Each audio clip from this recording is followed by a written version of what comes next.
Assalamualaikum warahmatullahi wabarakatuh.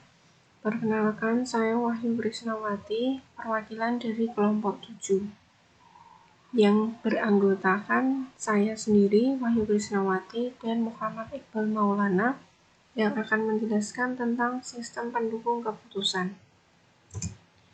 Sebelum kita mengenal jauh apa sih itu sistem pendukung keputusan, mari kita bahas dulu apa sih pengertiannya. Yang pertama adalah pengertian pengambilan keputusan. Pengambilan keputusan merupakan aktivitas manajemen yang berupa pilihan tindakan dari sekumpulan alternatif yang telah dirumuskan sebelumnya untuk memecahkan suatu masalah atau suatu konflik dalam manajemen. Sedangkan pengertian dari sistem menurut beberapa ahli, ini saya ringkas. Kalau dilihat dari sudut pandang tujuan yang ingin dicapai, sistem merupakan sekumpulan elemen-elemen yang berada dalam keadaan yang saling berhubungan untuk tujuan yang sama. Nah, dari kedua pengertian tersebut bisa disimpulkan tentang apa arti sistem pendukung keputusan.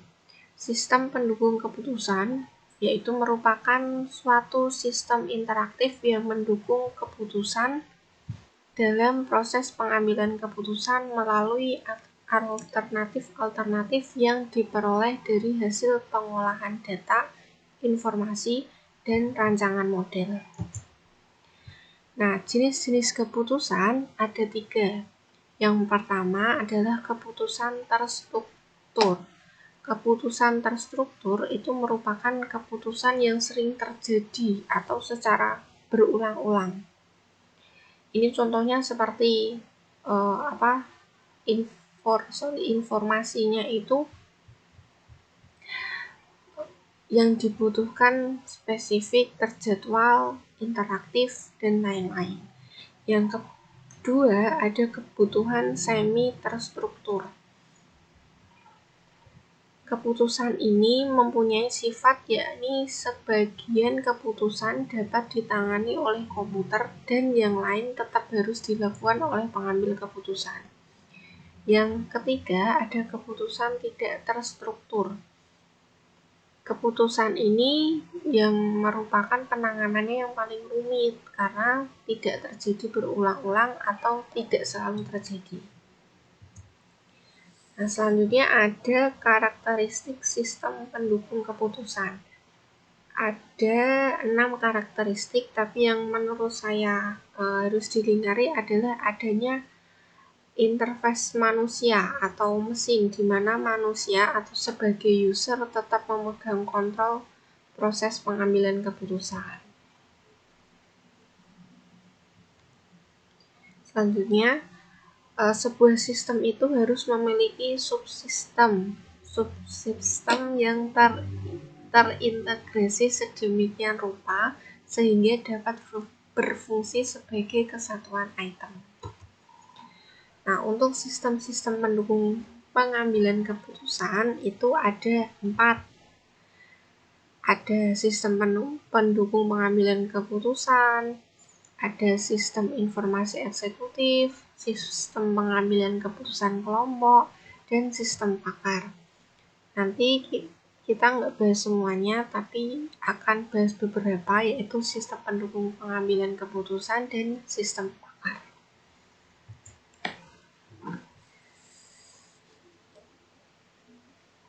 Komponen sistem pengambilan keputusan itu ada 4. Yang pertama ada manajemen data, manajemen model, communication, knowledge management.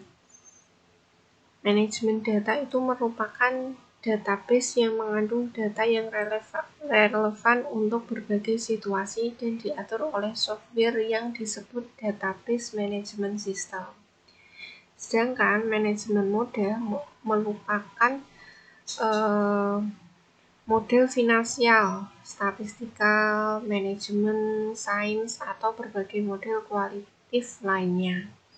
Communication itu user dapat berkomunikasi dan memberikan perintah pada discussion support system melalui subsistem ini.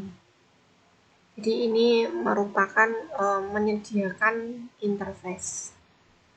Nah, yang terakhir adalah knowledge management, yaitu subsistem operasional yang dapat mendukung subsistem lain atau bertindak sebagai komponen yang berdiri sendiri. Ya, ini yang pertama, pendukung keputusan dalam bisnis. Pendukung keputusan dalam bisnis itu ada 3. Yang pertama, informasi keputusan dan manajemen.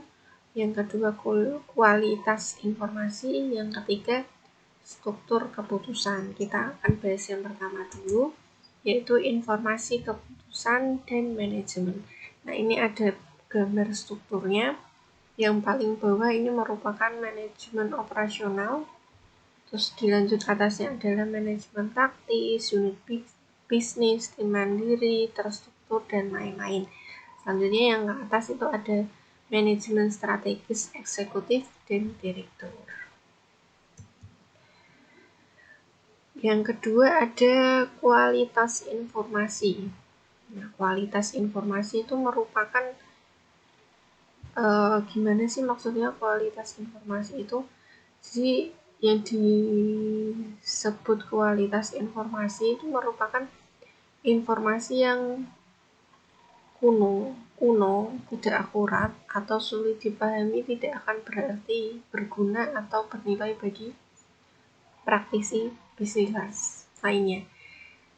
Jadi kita harus memperhatikan kualitas informasi.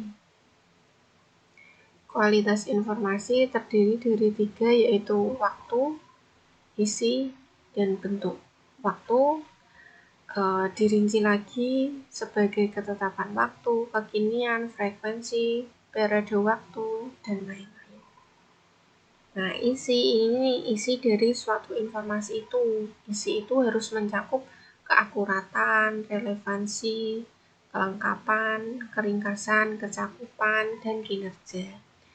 Nah, selanjutnya adalah kontennya. Bentuknya ini harus jelas, rinci, urut, dan presentasi, serta medianya apa gitu, untuk menyajikan suatu informasi ini. Struktur keputusan yang nomor 3 dibagi menjadi 3 juga, ada manajemen strategis, manajemen taktis, manajemen operasional. Manajemen strategis itu merupakan eksekutif yang mengembangkan tujuan umum organisasi, strategi, kebijakan, dan tujuan sebagai bagian dari proses perencanaan strategis. Sedangkan manajemen taktis itu untuk mengembangkan rencana jangka pendek, jangka menengah, jadwal, dan anggaran, serta menentukan kebijakan, prosedur, dan tujuan bisnis untuk subunit mereka di perusahaan. Manajemen operasional, eksekutif anggota tim mandiri atau manajer operasional mengembangkan rencana jangka pendek seperti jadwal produksi mingguan. Nah, ini contoh struktur keputusan dalam bentuk tabel, jadi lebih diringkas. Nah, kayak tadi ini ada kepencet. Nah, struktur keputusan. Jadi kan keputusannya ada keputusan terstruktur. Kalau pakai manajemen operasional itu contohnya ada manajemen kas. Terus kalau manajemen taktis itu rekayasa ulang proses bisnis, analisis kinerja kelompok kerja, dan lain-lain.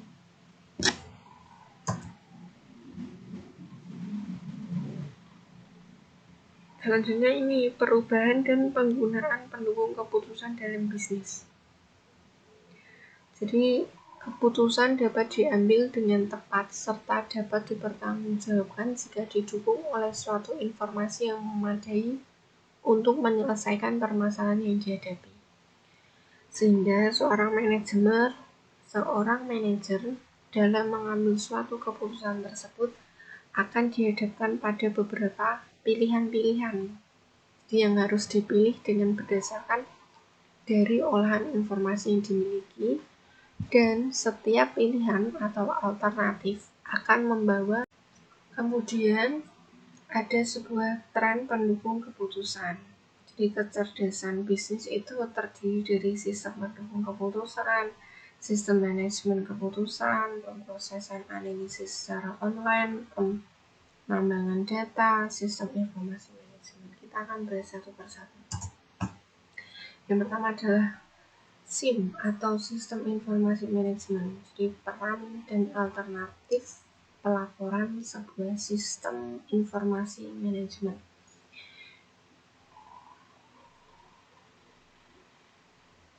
Nah, SIM ini merupakan suatu sistem yang menghasilkan produk informasi yang mendukung banyak keputusan manajerial seperti laporan, tampilan, dan respon yang dihasilkan oleh sistem informasi manajemen yang ditetapkan oleh para pengambil keputusan untuk mencukupi kebutuhan informasi dan menyediakan berbagai produk informasi bagi manajer. Ada 4 alternatif pelaporan utama yang disediakan oleh sistem ini. Yang pertama adalah laporan terjadwal secara periodik. Itu contohnya seperti laporan analisis penjualan harian, mingguan, dan laporan keuangan bulanan. Yang ketiga,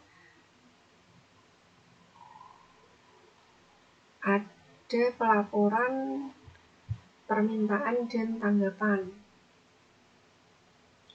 Jadi contohnya, yang kedua adalah laporan pengecualian. Jadi ini dibuat khusus jika terjadi kondisi pengecualian. Contohnya, manajer kredit dapat diberi laporan yang hanya berisi informasi mengenai pelanggan yang melewati batas kreditnya. Yang ketiga adalah laporan permintaan dan tanggapan.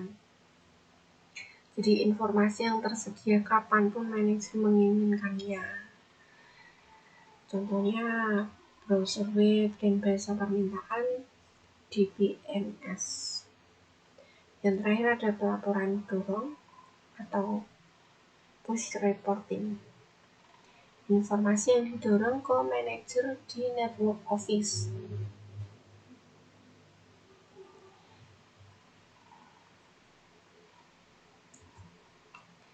Selanjutnya adalah sistem pendukung keputusan atau DSS. Nah, ini ada sebelah kirinya adalah komponen DSS-nya. Di sistem informasi berbasis komputer yang menyediakan dukungan informasi yang interaktif bagi manajer, praktisi bisnis selama proses pengambilan keputusan. Sistem ini menggunakan keputusan dengan model analitis, database khusus, penilaian, dan pandangan pembuatan keputusan, proses pemodelan berbasis komputer. Jadi ini untuk pembuatan keputusan bisnis yang semi terstruktur dan terstruktur. Nah, ini basis model DSS-nya. Jadi basis modelnya itu komponen software yang terdiri dari model-model yang digunakan dalam rutinitas komputasional dan analitis yang secara matematis menyatakan hubungan antar variabel. Misalnya, DSS ini dapat mencakup model pemrograman linier, model peramalan regresi ganda, model nilai sekarang penganggaran model. Penggunaan sistem pendukung keputusan atau DSS. Ada 4. Yang pertama untuk analisis jika maka. Jadi untuk misalnya mengamati perubahan yang dihasilkan dalam suatu nilai variabel lainnya. Terus ada analisis sensitivitas. Jadi variabel yang diubah berulang-ulang dan hasil perubahan pada variabel lainnya diamati. Analisis pencairan sasaran. Selanjutnya terakhir ada analisis optimisasi. Nah, setelah tadi kita mengenal SIM, DSS, sekarang kita mengenal UAP namanya, atau prosesan analisis online.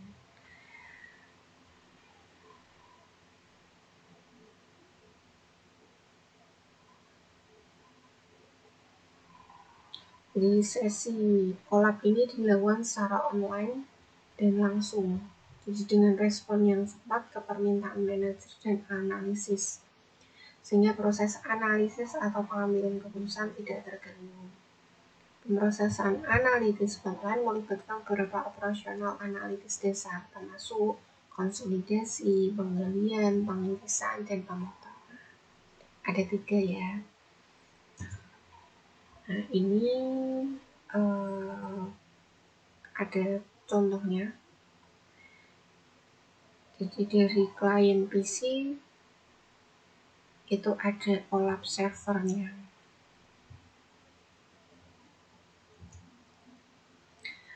Selanjutnya ada sistem informasi geografis atau disingkat biasanya GIS. Jadi sistem ini menggunakan database geografis untuk membuat dan menampilkan peta dan tampilan grafis lainnya yang mendukung keputusan mengenai distribusi geografis orang-orang dan sumber daya lainnya. Kayak GPS. Selanjutnya ada sistem visualisasi data. Ini menunjukkan data yang rumit dengan menggunakan bentuk grafis 3 dimensi yang interaktif seperti bagan, grafik, peta, dan lain-lain. Nah, tadi jadi ada SIM, DSS, OAP, terus sistem grafis sama, yang terakhir ada sistem visualisasi data. Nah, ini perbandingannya. Jadi perbedaan utama informasi dan kemampuan pendukung keputusan antara SIM dan sistem pendukung keputusan atau DSS tadi.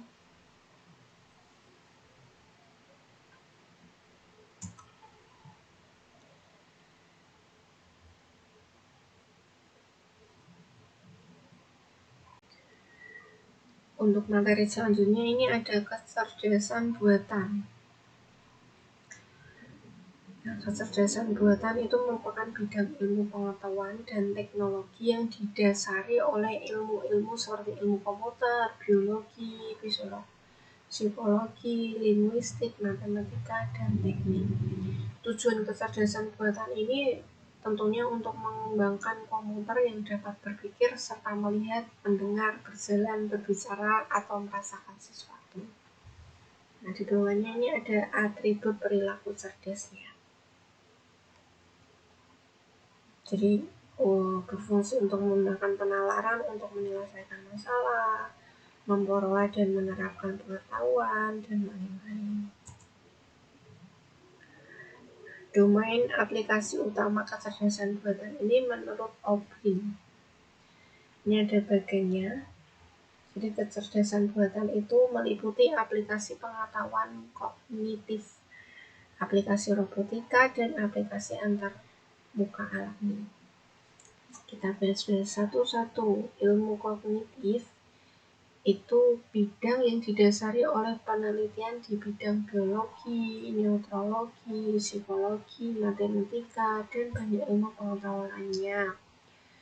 Bidang kognitif itu memfokuskan pada penelitian mengenai bagaimana otak manusia bekerja dan bagaimana manusia berpikir dan belajar.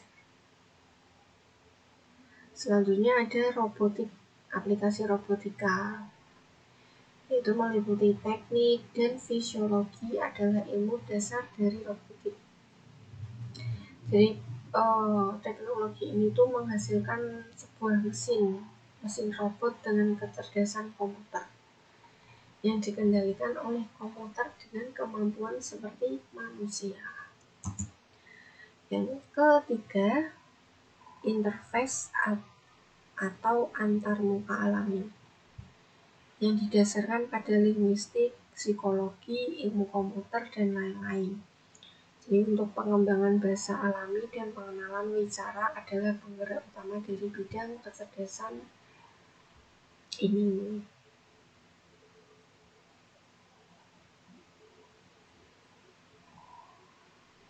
Jadi aplikasi interface ini mencakup pengembangan alat mulisensor yang menggunakan berbagai gerakan tubuh untuk mengoperasikan komputer. Nah, sistem pakar. Tadi kan kita sudah bahas sistem pendukung keputusan, yang ini ada sistem pakar. Jadi sistem pakar itu merupakan sistem informasi berbasis pengetahuan yang menggunakan pengetahuannya mengenai bidang aplikasi yang khusus dan kompleks untuk bertindak sebagai konsultan ahli bagi pemakai akhir. Sistem informasi berbasis pengetahuan, knowledge basis informasi, itu menambah basis pengetahuan ke komponen utama yang ditemukan dalam jenis-jenis lain dari sistem informasi berbasis komputer. Komponen sistem pakarnya ini, jadi dari pakar ke proses akuisisi pengetahuan, ke basis pengetahuan, mesin interferensi, terus fasilitas penjelasan antarmuka terus digunakan oleh user atau pengguna. Basis pengetahuan dari sistem pakar ini terdiri dari fakta-fakta mengenai bidang tertentu atau peraturan utama yang menyatakan prosedur penalaran dari seorang pakar mengenai suatu topik. Sedangkan sumber daya software di sistem pakar ini berisi mesin inferensi dan program lainnya untuk menyempurnakan pengetahuan dan berkomunikasi dengan pemakai. Nah, program mesin inferensi ini memproses pengetahuan yang berhubungan dengan masalah tertentu. Kemudian, program ini membuat asosiasi dan inferensi yang menghasilkan tindakan yang direkomendasikan.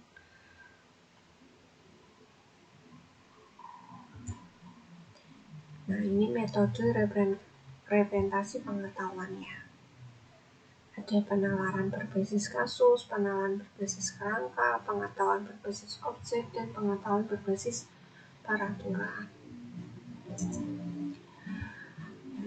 Selanjutnya ada manfaat dan batasan sistem pakar. Manfaatnya ada 4 kurang lebihnya. Jenis sistem pakar lebih cepat dan konsisten daripada seorang pakar sendiri.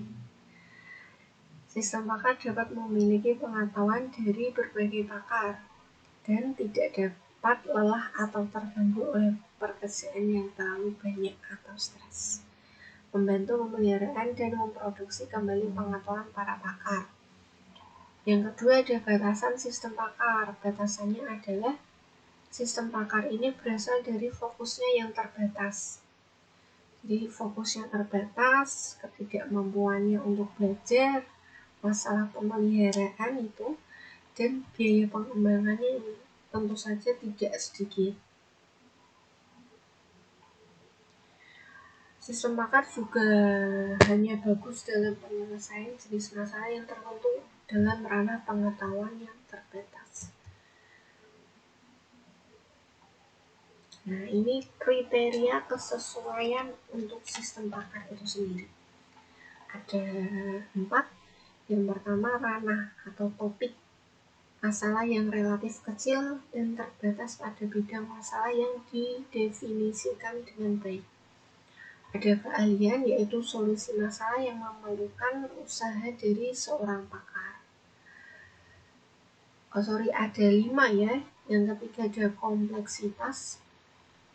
Solusi masalah adalah tugas kompleks yang membutuhkan pemrosesan inferensi logis yang tidak dapat diatasi dengan baik oleh pemrosesan informasi konvensional.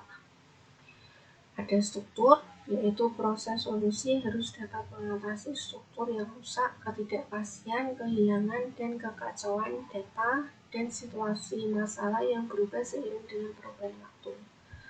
Ketersediaan, ada pakar yang mudah menyampaikan pendapatnya dan mudah diajak bekerja sama, serta mendukung manajemen dan pemakaian ahli yang terlibat dalam pengembangan sistem yang diusulkan. Ada alat pengembangan dan teknisi pengetahuan pada sistem pakar. Jadi, alat pengembangan itu merupakan cara termudah untuk mengembangkan suatu sistem pakar, yaitu dengan menggunakan kulit luar sistem pakar sebagai alat pengembangan. Nah, itu paket software yang terdiri atas sistem pakar tanpa intinya, yaitu basis pengetahuannya. Jadi hanya kulit luar software dengan inferensi umum dan kemampuan interface pemakai. Selanjutnya, teknisi pengetahuan. Ini merupakan seorang yang profesional yang bekerja dengan para pakar untuk menangkap pengetahuan, fakta, dan peraturan yang mereka miliki. Teknisi pengetahuan kemudian membangun basis pengetahuan dengan menggunakan proses prototype dengan pengulangan hingga sistem pakar tersebut dapat diterima. Nah, ada jaringan syaraf, fungsi logik, algoritma, genetis, realitas virtual pada sistem pakar. Jaringan syaraf itu merupakan sistem komputasi yang dibuat mirip dengan jaringan otak dari elemen pemrosesan yang saling berhubungan, yang disebut juga dengan neuron. Fuzzy logic adalah metode penalaran yang mirip dengan penalaran manusia karena memungkinkan perkiraan nilai dan inferensi.